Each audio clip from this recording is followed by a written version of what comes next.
na part 4 sa mong kapari ko part 4 loi kai ku tang kau sai part 5 ngan mai part suna pari ngan mai suna la kai ro ko ngai na no sa ro ko part 1 ro ho na sa ngan mai pa nu kai na ka wo mai nan ta ka wo ta chang pu na ta mong kai chana num ko karam ngaran dat gan kau to cái nhiều cái đúng rồi mong là thiên buồn phòng âm nè cái tình phòng âm nè còn quần thể tao mu cái chân anh cái làm luống căn tăng đất cái nó mai khẩu quần thế nè nằm mày quay rồi chúng ta mong cái vùng quần đất thấy thế nè mala na sana banda puthe kapoi ka puma mana ti man to kairo menun na mala na sugang mi sai ni kunna suang ni sakit ni sabam ni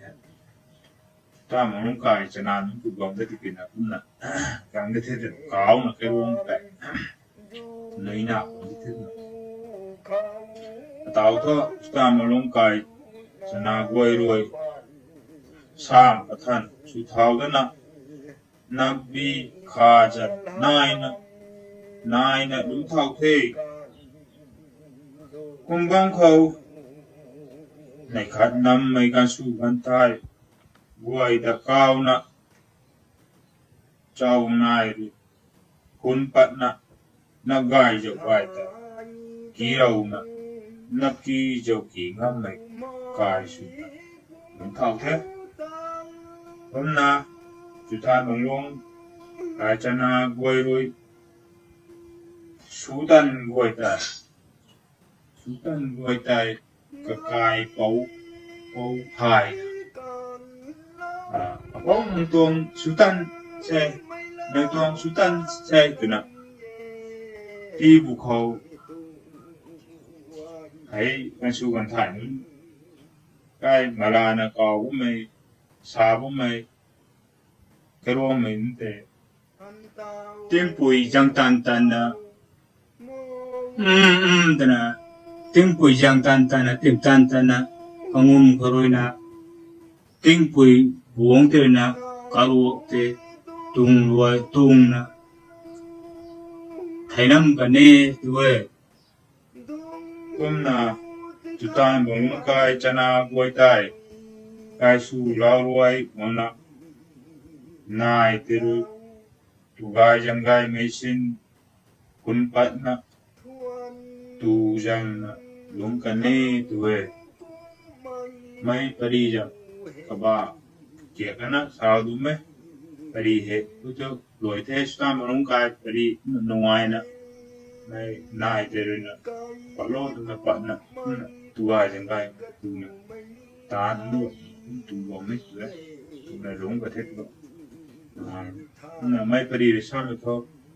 cũng là asai ngăn na tu mấy rồi cả phải xuôi cả khúc đầu ấy tay cầm mai cầm liền cầm làm ye tu là sai mấy là thế sao có mấy cầm liền cầm làm cầm mai để xuôi tu mấy thấy gì cái này chúng tôi cái xoay tu mình đến nhầm nghe cả cũng xoay một đồng thôi thế là cục đối thôi vài một cái thân thế thế xa thật thế thôi này game mình nó hay ngăn đâu đủ không mày hậu động này part của nó xây cũng mình ngăn đi part hay hậu nụ cây tăng long là nụ bom nung quay tê thằng cụ tê cái tăng này và đi hệ ai bắt thảo đến khẩu thì thảo cho bên tê và đi bài ai cái đa thảo tâm tê thảo của mày tuổi số mày nụ đi mình này nên cũng comment với tí con rồi tôi cũng phải đi nào tổ sao mình đến nụ tê nhưng là thằng cụ tê